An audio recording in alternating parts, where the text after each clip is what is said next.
Milo, then, what are you most looking forward to when lockdown ends? Being able to go back to having live sessions of like scouts and choir Okay. and that kind of thing. And piano lessons. Piano lessons are really bad over FaceTime. Yeah. Isaac? Yep, Isaac. I think like actually seeing people, because like you can like see your friends and stuff, because right now you're only able to meet up with like one person. Yeah.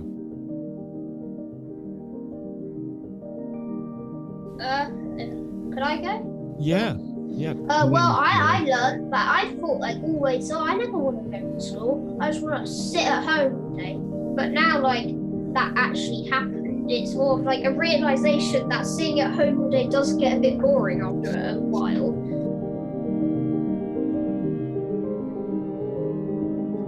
Let's, George. What are you thinking about this? What have you learnt about yourself? I learned that my brother is a nuisance and he's easily distracted. And he's younger than you, isn't he, George? Is that right? Yeah. Is he in the starters? Am I right? Yeah. Yeah. So. He said lovely things about you as well, George.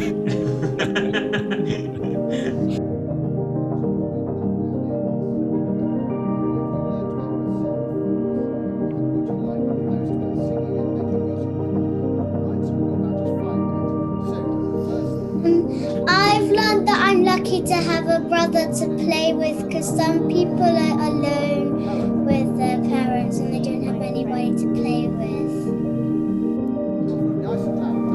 I'm looking forward to going back to like Bristol Youth Choir and also seeing my friends like at school and stuff. I'm looking forward to seeing my family and being able to hug my friends. I'm looking forward to going back to my friends and meeting more people. I've learned about myself that I can't stop talking. I mean, once I went on my computer and my mum had searched how to stop my child won't stop talking. Did your mum find the answer? I don't know. Right now she's laughing. I've been living in Bristol for 3 years. I live in a place Coming back to the choir and seeing everyone in person. I've learned that I'm not an introvert and I'm also not an extrovert.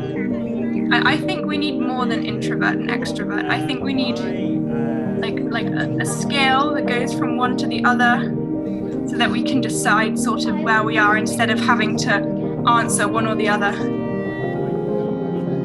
I feel like time also goes a lot faster, and it's like when you see things and have events, it's so much easier to like realize and appreciate life.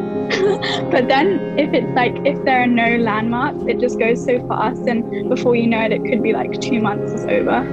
I've kind of learned that sticking to rules gets harder over time. I mean, that'd probably be good in another context, like standing up for what you think, but it's not very useful now if you're thinking, why bother? It's not going to really,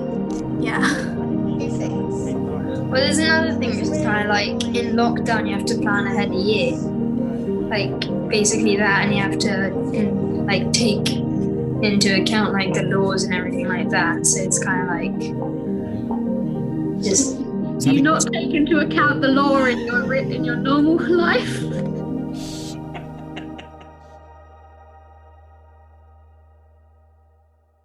Oh, thank you. Hi everyone, thank you. Thank you, everybody. Now, if anybody would like to stay along, if anybody would like to stay on this call for just 2 more minutes, Lucy's got a fantastic. Yeah, that's brilliant. Who's making all that noise? Right, okay. Can you just tell whoever's in the house to be quiet for a minute? Right, now remember last week we composed a game and asked... When I sing, it makes me feel like really calm, and my thing about making music. It's just like, it feels really good to like listen to it. And during lockdown, I just couldn't stop listening to music. I just think it's incredible how many emotions music can convey. Like they say a picture's worth 1,000 words, but I think music could be worth like all the words in the world.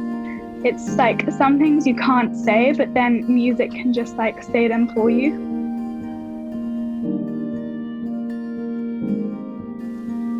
I find if ever I'm having like a really bad day and everything's just gone wrong, then I can get my guitar and sing a song, and I just play for hours and hours and sing for hours and hours, and you can just finish such a bad day and feel so much better at the end of it, and it just really lifts you and it makes you feel like the world is good again.